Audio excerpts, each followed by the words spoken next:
Jonas Cade wiped the sweat off his forehead as he climbed over the rusted beam. The sun was high, painting the ruins of old Earth in orange and gold. Vines curled around shattered buildings. Nature had taken back the cities long ago. He was here, for scrap. Old tech, parts, anything useful. Orbital stations paid well for Earth salvage, especially when it came from pre-collapse cities. Today, Jonas explored what used to be a small neighborhood in old Chicago. He wasn't expecting anything special. Then he found the food replicator. It sat half buried in dirt inside a collapsed diner. The machine was old, maybe 200 years. The kind that made food on demand back when Earth was still full of people and fast food chains. Most of these machines had stopped working decades ago, but this one still hummed. Jonas tilted his head, surprised. He pressed a few buttons. The screen flickered, then a list appeared. Only one option was not grayed out. Classic hamburger, ready to cook. He laughed. "You've got to be kidding me." He tapped the screen. The machine buzzed. A minute. Later, a tray slid out with a fresh, warm hamburger. It looked real. Soft bun, juicy patty, a slice of tomato, even lettuce and cheese. It smelled incredible. His stomach growled. Jonas hadn't eaten anything warm in 2 days. Carefully, he picked up the burger and sat on a piece of broken concrete. He was about to take a bite when he heard something move behind him. He turned, quickly. A figure stood in the doorway of the old diner. Tall, slim, wearing what looked like a cloak made from scraps. The hood covered the face, but not the eyes, silver glowing slightly even in daylight. It wasn't human. Jonas froze. His mind raced. Bandits? No. Too quiet. Drones? Too graceful. Mutants? He didn't believe in them. The figure stepped closer but didn't speak. Jonas felt fear crawl up his spine. But then, he looked down at the burger in his hands. Without thinking too much, he broke it in half. He stood up slowly and held out one piece.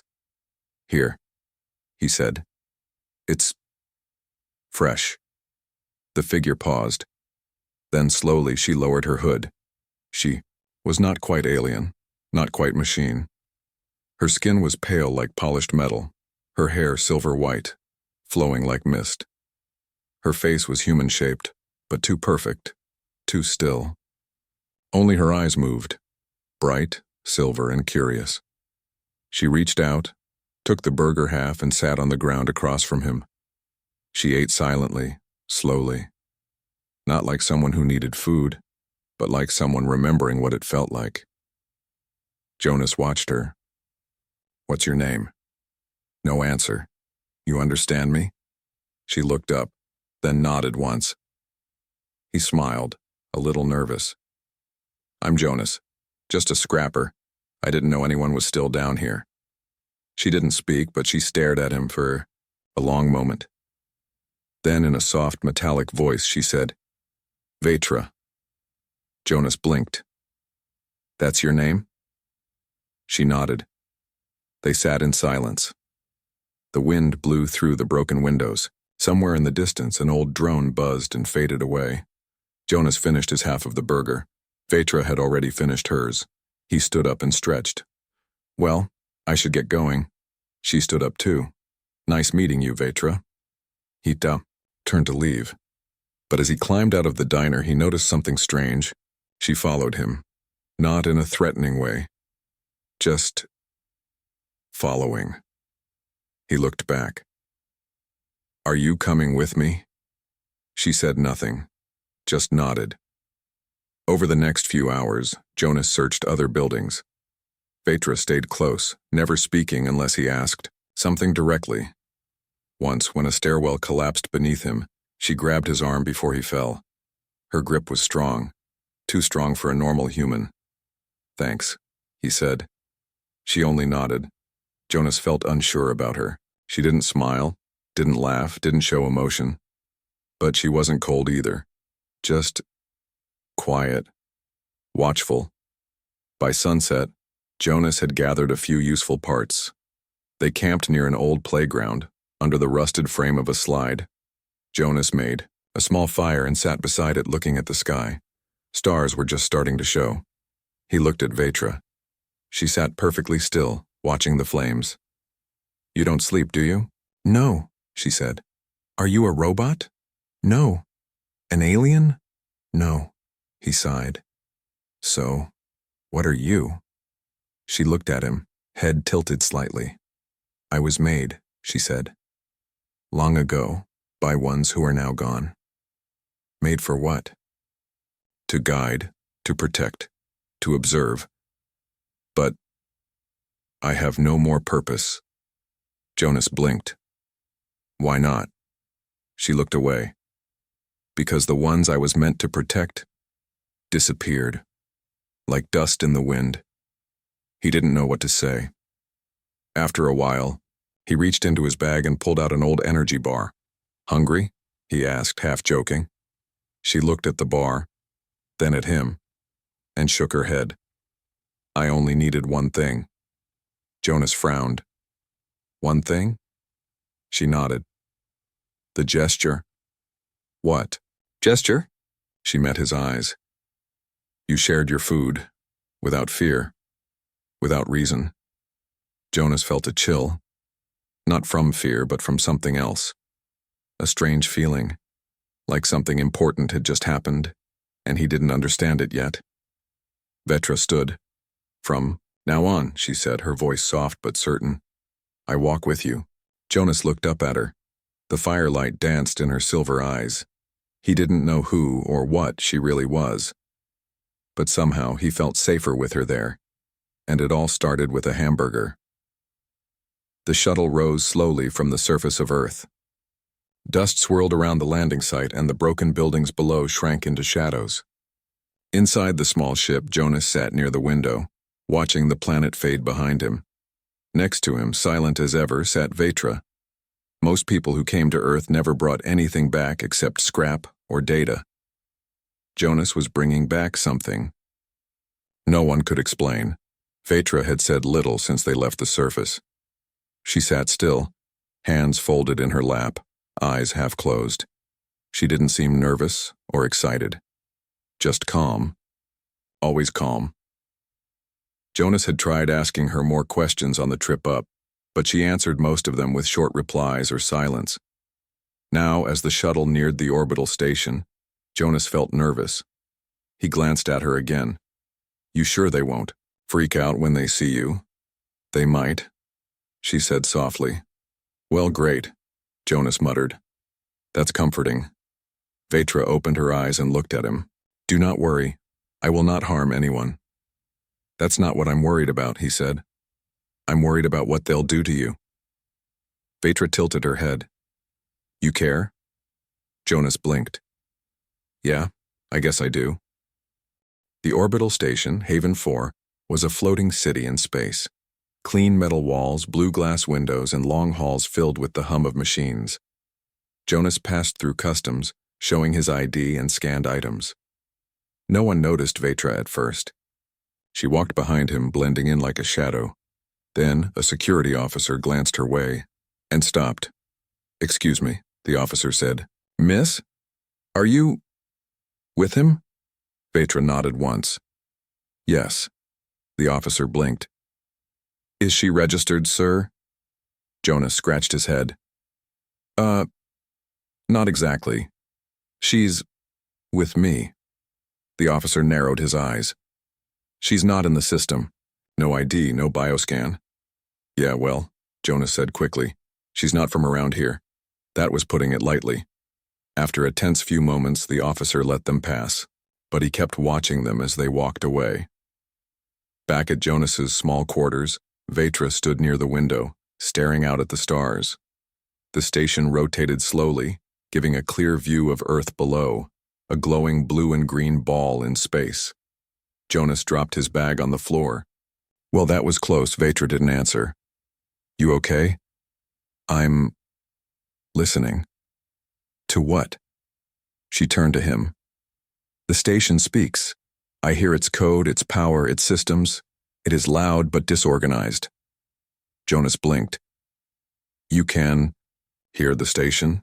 Yes, she said. I can hear everything that runs through its systems. Lights, doors, records, signals. Jonas sat down on his bed, amazed. "You're not human at all, are you?" Vetra turned toward him, her silver eyes calm. "No." "Then, what are you, really?" She walked slowly to the center of the room. Then she raised her hand. A soft light appeared above her palm, a glowing shape like a flower or a star. Then the light changed into symbols, patterns, and tiny moving pieces like parts of a machine. "I was created," she said, "by a race that no longer exists. They were ancient, kind, curious. They watched the stars and searched for others, like them." She paused, letting the light spin slowly above her hand. "They found Earth a long time ago, before humans had cities, before writing. They saw potential, so they left behind watchers, helpers, seeds." Jonas stared. "You were one of them?" "Yes," she said softly. "I slept for a long time, waiting, watching. My creators believed humans might rise and one day take their place." He frowned. "So what happened?" "Time passed. Too much time. My creators vanished. No messages, no ships. Just silence." She closed her hand, and the light disappeared. I was left behind. My memory faded. My purpose broke. I became lost. Jonas didn't know what to say. This wasn't a machine with wires and buttons. This was something old, something powerful, something alone. "Then," she said, looking at him, "you gave me food." He chuckled softly. "It was just a hamburger." "No," she said. "It was choice, kindness, no fear, no command, just sharing." He smiled. "Well, you looked hungry." Vetra tilted her head. "I don't need food, I need reason." They sat in silence for a while. Then Vetra stood. Her posture changed slightly, still calm, but more alert. Jonas noticed. "What is it?" "We are being watched." He stood quickly. "What? Who?" She walked to the wall and tapped her fingers. Against a smooth panel, the lights flickered slightly. A camera in the hallway. 2 agents. Plainclothes. "They are talking about me." Jonas's heart sank. "I knew this would happen. Someone noticed you." Vetra nodded. "Yes, but I expected it." Jonas looked worried. "Will they try to take you?" "Possibly. But I will not let them." "You can stop them?" "Yes," she said quietly. "But I will not harm them. Not unless they harm you." Jonas swallowed. Hard. "This is crazy." She turned to him. "You gave me new purpose, now I protect you." Jonas walked to the window, hands in his pockets. "You know, I didn't do it to get anything back." "I know," she said. "I just thought you were someone who needed it." "You were right." He looked over his shoulder. "So what now?" Jonas woke up to a quiet alarm blinking red on his wall screen. Motion detected. Hallway A7. He sat up, heart beating faster. The room was dark, except for the soft blue light from the screen. He looked across the room. Vetra was already awake, standing by the door. "They're here," she said softly. Jonas rubbed his eyes. "Who?" "The ones who watched us yesterday," Vetra replied. 2 new agents. Their ID badges are fake. They are coming now." Jonas got to his feet. "Can you stop them?" "Yes, but not here. Too many cameras, too many people." He nodded. "Then let's go." Vetra raised her hand. The lights flickered once. The door clicked open without a sound. Jonas grabbed his bag, just the essentials, and followed her out into the hallway. The halls of Haven 4 were quiet this time of night. Only a few night workers and cleaning drones moved around. Vetra led Jonas through side corridors, maintenance tunnels, and service lifts. She moved like she knew the entire station. Maybe she did. "How do you know where to go?" Jonas whispered. "I see the maps in the control systems," she replied. "They cannot block me." After 15 minutes, they reached a cargo hangar near the edge of the station. It was mostly empty, filled with sealed containers and small loading shuttles. "This area is not monitored," Vetra said. "It is the safest place for now." They hid behind a stack of crates. Jonas sat on a crate, trying to catch his breath. "Why are they following you?" Vetra looked at him. "Because they are afraid." "Afraid of what?" She looked out into the empty hangar. "Afraid of what I can do, or what I might become." An hour later, Jonas checked the public net on his portable pad. The news was already spreading. Unidentified. Humanoid sighted on Haven 4. Possible artificial life form under investigation. Security agencies refuse to comment. He groaned. "Great. They're already talking about you." Vetra didn't seem surprised. "They want to control what they don't understand." Jonas looked at her. "But why now? Why not when you first showed up?" "They didn't believe I was real," she said. "Now they know. And they don't like it." He nodded. "I guess if I saw someone like you on the news, I'd be scared too." Vetra turned toward him. "But you weren't." Jonas smiled slightly. "No, I was hungry, and you looked lonely." That made her pause. Then, very softly, she said, "Yes." Suddenly, the door to the hangar slid open. 2 people entered, wearing plain uniforms, no weapons visible. They looked around slowly. Jonas ducked lower. "They found us." Vetra placed her hand on the floor. Her eyes flickered. "I can distract them," she said. "How?" She didn't answer. The lights above the hangar blinked, then returned.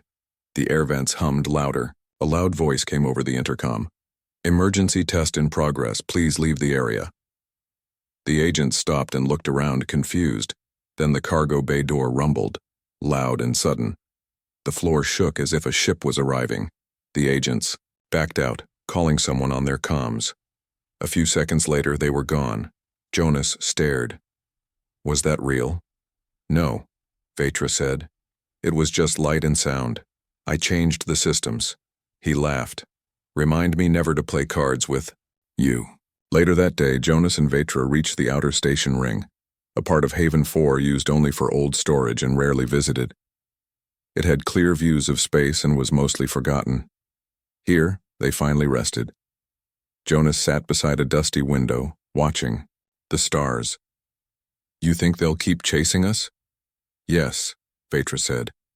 "They want to know what I am. They want to break me apart and study me." "Would that even work?" "No. But they don't know that." He looked at her, thoughtful. "Vetra, what exactly can you do?" She hesitated, as if choosing her words carefully. "I can speak to machines, see patterns, predict movement. I can stop systems, redirect them, change them. But I do not harm." Jonas raised an eyebrow. "You mean you could shut down this whole station?" She nodded. "If I chose to." He whistled. "No wonder they're scared." "But I do not wish to hurt anyone," she said. "Only protect." "Protect who?" Vetra looked at him. "You." Jonas blinked. "Still? Even now?" "Yes. Your kindness changed my path. I am bound by it." He felt a strange warmth in his chest. Not fear, not pressure, just respect. "Okay," he said.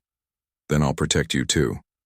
That evening, Jonas made a small meal with his emergency rations. It wasn't much, just warm noodles and vegetable cubes, but he offered half to Vetra without thinking. She looked at it, then at him. "You continue to share," she said. "Well, yeah." He smiled. "That's kind of my thing." She took the food and sat beside him. They ate in silence, watching the stars turn slowly outside. Then Vetra said something unexpected. "There are others." Jonas turned. "Others like you?" "Not like me," she said. "But others who search, others who listen, hidden minds, sleeping systems, pieces of the old galaxy." His eyes widened. "You mean more ancient tech? Or aliens?" "Maybe Both, she said. And now they may be waking. Jonas leaned back against the wall. All of this because I shared a hamburger. Vetra's eyes sparkled slightly. Yes, that one moment changed your future. Jonas looked out at the stars again, this time with new curiosity. He had only wanted a quiet life, a few credits, maybe a good ship one day. But now he had something else. An ancient protector, a mysterious connection to forgotten beings, and people chasing him across the stars. And deep down, he felt something even stranger. He didn't want it to stop. The stars outside the window blinked quietly. Jonas sat near the edge of the small storage room, staring into the endless space. Vetra stood beside him, as still as a statue. Her silver eyes were focused not on the stars but on something deeper. Something's wrong, she said softly. Jonas turned. What do you mean? There is a signal, she said. A message, hidden in the background noise of the station. Jonas frowned. Like a secret message? Yes, she nodded. But not human, very old, very strange. Jonas sat up straighter. Can you understand it? Not all of it, she replied, but some of it sounds guy like me. Jonas's heart skipped. Like you? Yes. Not the same language, but the same structure, the same design. He looked at her carefully. Could it be from your creators? Vetra's face was calm, but her voice was different, lower, more thoughtful. It is possible, or it could be from something else, something that remembers them. Jonas stood and started pacing. So someone, or something, sent a message, and it's hidden inside the station's systems? Yes. He looked around, nervous. That can't be good. What if the station's leaders find it? They won't, she said. Not without me. I hear things they cannot. Jonas paused. Should we leave now?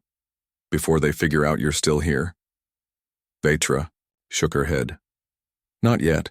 I must understand the signal first. Vetra sat on the floor, legs crossed, eyes glowing faintly. Her hands moved slowly through the air, tracing invisible symbols. Around her, tiny lights flickered, like stars pulled into her hands. She was decoding the message, but it was not easy. Jonas watched from nearby. He didn't interrupt. He knew this was important. Hours passed. The station was calm, but Jonas didn't feel calm. He kept thinking about the agents, the news, the strange old message, and Vetra. Why had she connected with him? Of all people on Earth, why him? He thought about that day. The hamburger, the ruined streets, the lonely figure sitting by the wall. She had looked lost. He had felt the same. Maybe that was the real reason. Suddenly, Vetra opened her eyes. I found it. Jonas rushed over. What does it say? Her voice was quiet. It is a warning. He felt cold. From who? I do not know, she said, but the message speaks of a gate, a sleeping machine, a memory hidden near Saturn. Jonas blinked. Saturn? That's a long way from here. Yes, but the gate is waking. It stirs with energy, and it calls to me. Jonas sat beside her. You think it's connected to your creators? I don't know, she said honestly, but I must find out. Jonas thought for a moment. We don't have a ship. We're stuck here. Vetra looked at him. Then we get one. He laughed a little. Oh, sure, let me just walk into the dock and borrow a ship. But she wasn't joking. I already located one, she said. Small, fast, unused. Dock 27C. Jonas blinked. You hacked the docks? No, she replied. I asked, and they answered. He raised an eyebrow. That's kind of the same thing. Later that night, they slipped through the halls. The lights were low and most of the workers were asleep. The plan was simple. Sneak into Dock 27C, take the ship, and fly before anyone could stop them. Jonas's heart pounded as they reached the dock. The ship was there, sleek, black, shaped, like an arrow. It looked expensive. "Are you sure this is okay?" he whispered. "No one will miss it," Vetra said. Jonas laughed nervously. "You say that like it's no big deal." Vetra placed her hand on the ship's outer panel. Lights blinked, then the ramp opened with a soft hiss. Inside, the ship was clean and quiet. Jonas sat in the pilot's seat while Vetra touched the controls. "You know how to fly this?" "I do now," she said. Jonas shook his head in wonder. "Remind me never to argue with you." As the ship lifted from the station, alarms began to ring. "Unauthorized launch," a voice shouted over the comms. Jonas looked back. "They noticed?" "Yes," Vetra said calmly. "They will not stop us." The stars rushed past as they entered open space. The planet grew smaller behind them. Haven 4 shrank into the distance. Jonas leaned back in his seat. "Well, I guess we're really doing this." "Yes," Vetra said. "We are going to Saturn." He stared at her. "Do you think it's dangerous?" She nodded slowly. "Yes, but it is also important." He took a deep breath. "Then let's go." For days they traveled through the black sea of space. Time moved slowly. The ship's AI stayed silent, and the only sound was the hum of the engines. Vetra spent hours each day searching through the message. She found strange symbols, coordinates, and diagrams, pieces of technology buried in time. Jonas watched her work. He helped when he could, bringing food, fixing small systems, and asking questions. The more time they spent together, the more he felt something was changing. Vetra wasn't just a machine.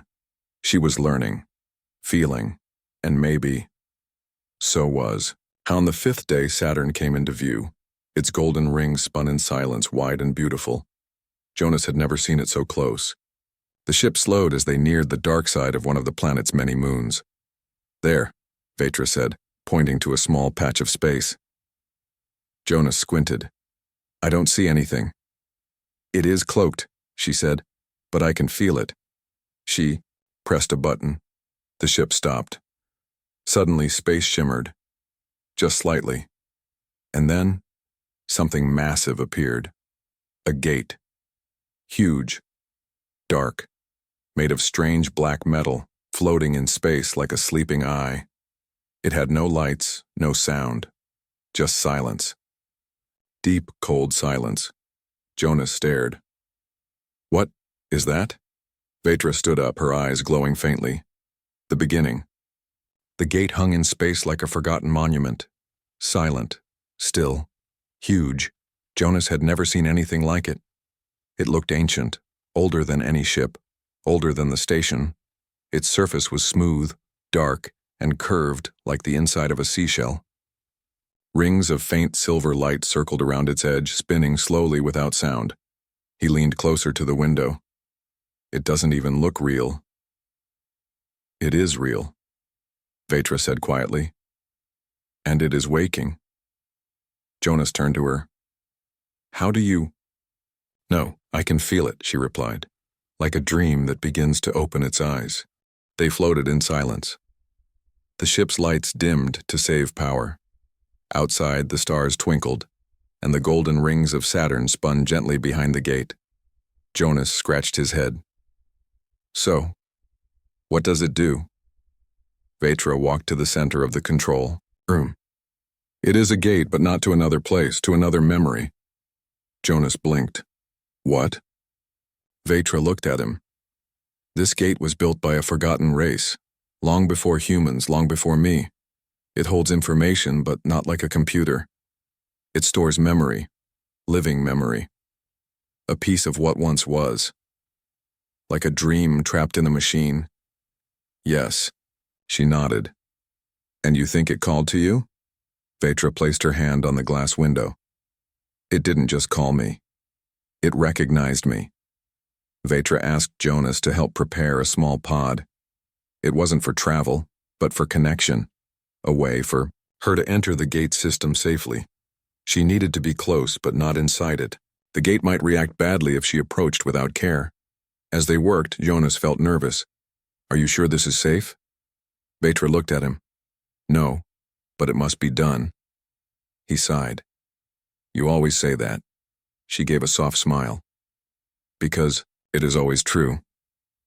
An hour later, Vetra was ready. She stood at the open pod door, her silver eyes calm. Jonas held the toolkit and checked the final wires. If anything goes wrong, he said, just pull out, okay? You don't need to prove anything. I am not proving, she said gently. I am remembering. She stepped inside. The pod sealed around her with a soft hiss. The lights flickered once, then turned blue. Her eyes closed. Jonas sat at the main console watching the data stream. It was quiet at first, just small signals, faint pulses. Then suddenly the screens lit up with symbols, words, sounds, and an image. In the deep dark of the gate, Vetra floated through light. She wasn't using her body. She was using her mind, her code, her pattern, her design. Around her were walls of memory, glowing shapes, ancient sounds, voices speaking in forgotten languages. She moved slowly, carefully. Then she heard it. A voice. Not human, not digital. Something in between.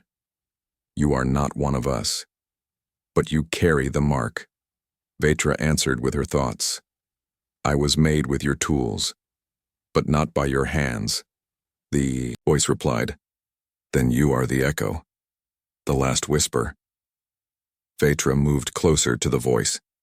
In the center of the gate, she saw a glowing shape, a being made of memory. It was like a tree of light with long branches reaching through time. What happened to you? She asked. The voice answered. We opened too many doors, and we forgot to close them. On the ship, Jonas watched the screens. His hands were shaking. Vetra's signals were spiking. The gate was glowing. Dim at first, then brighter. Symbols moved faster. The ship's AI began speaking in a strange language, then stopped. He called out, Vetra, can you hear me? No answer. Vetra, please say something.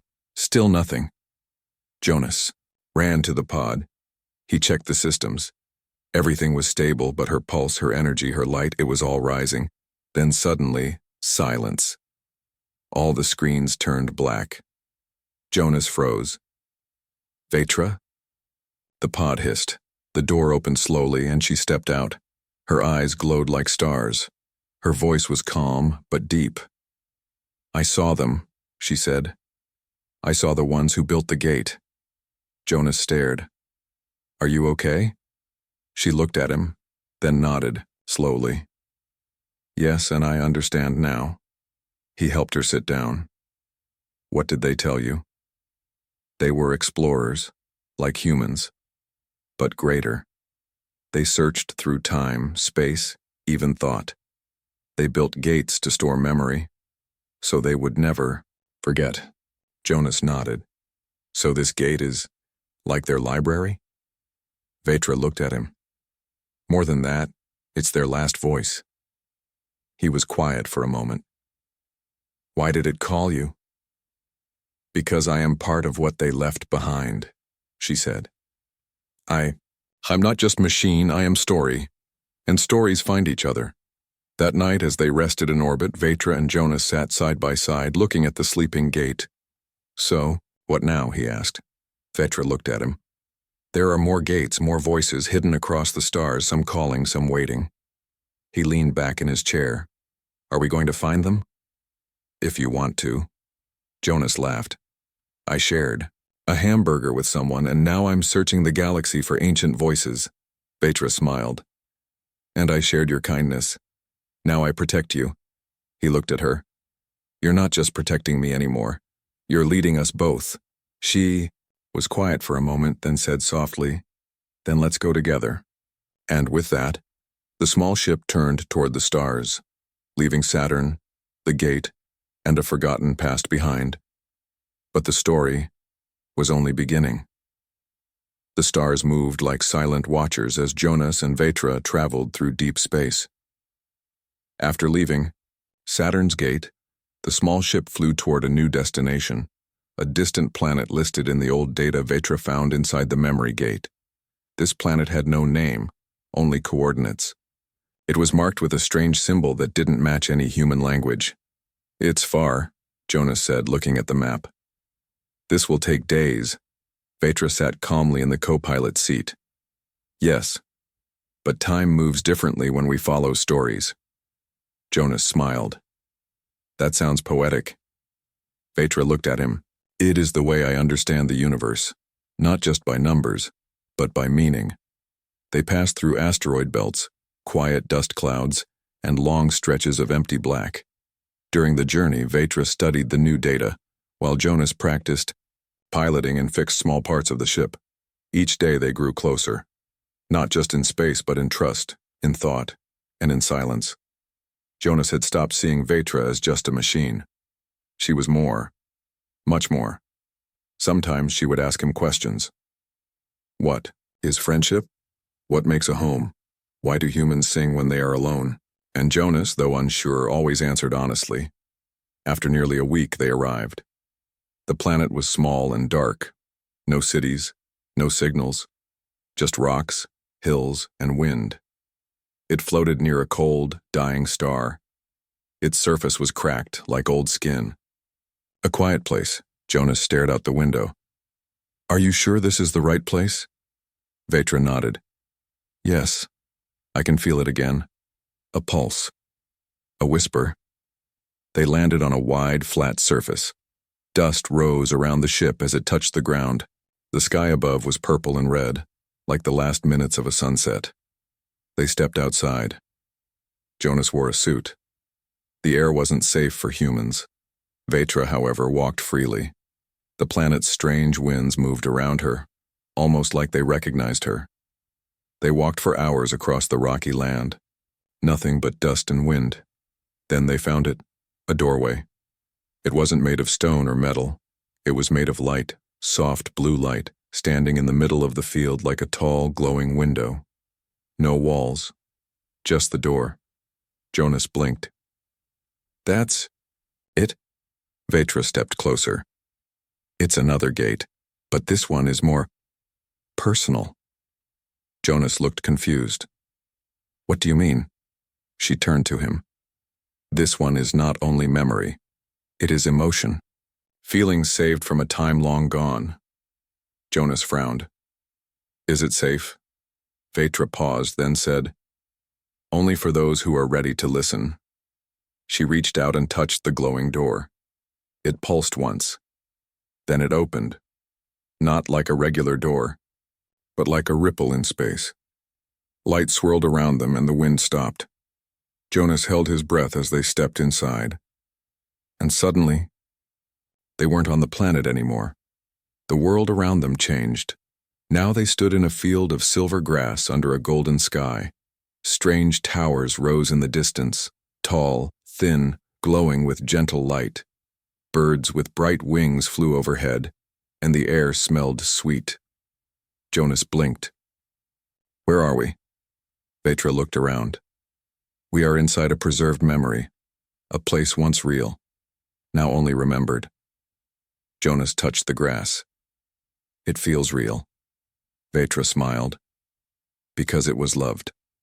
As they walked, Jonas noticed the sky, changed colors slowly, like a painting in motion. The towers sang faint songs like whispers carried by the wind. They reached a hill. On top, they found a figure.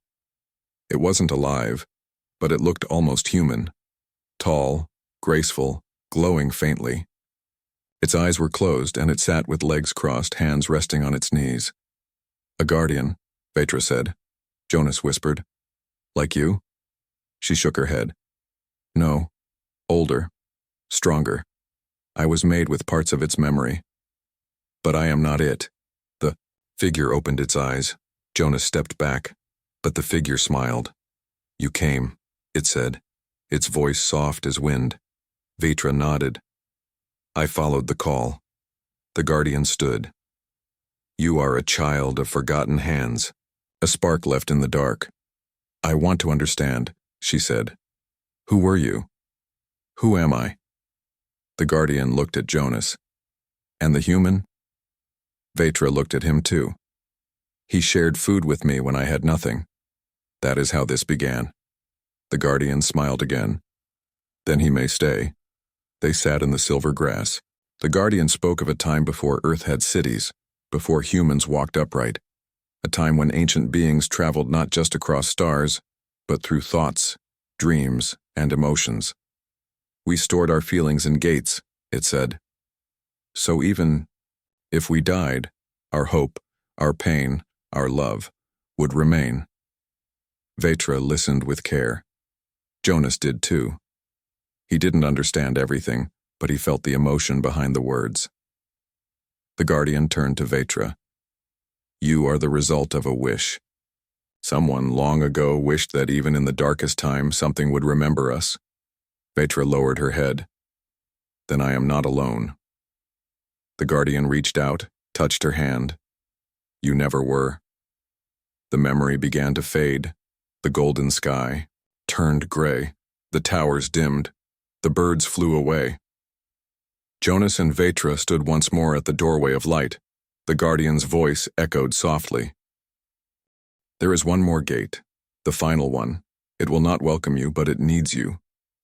Vetra asked, Where is it? Not in space, not in mind, but between. A place where time is broken. A place where fear sleeps. Jonas looked at Vetra. Do we go there next? She nodded, and they stepped back into the cold wind of the real world.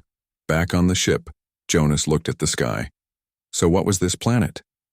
Vetra answered, a memory of joy, a gift left behind. He smiled. It was beautiful.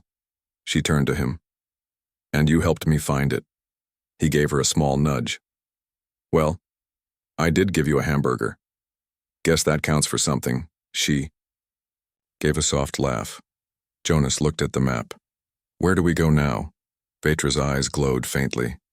To the edge of time, Jonas nodded slowly. All right, let's finish the story.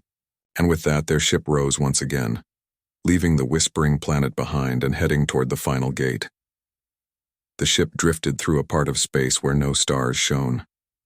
It was cold, silent, empty.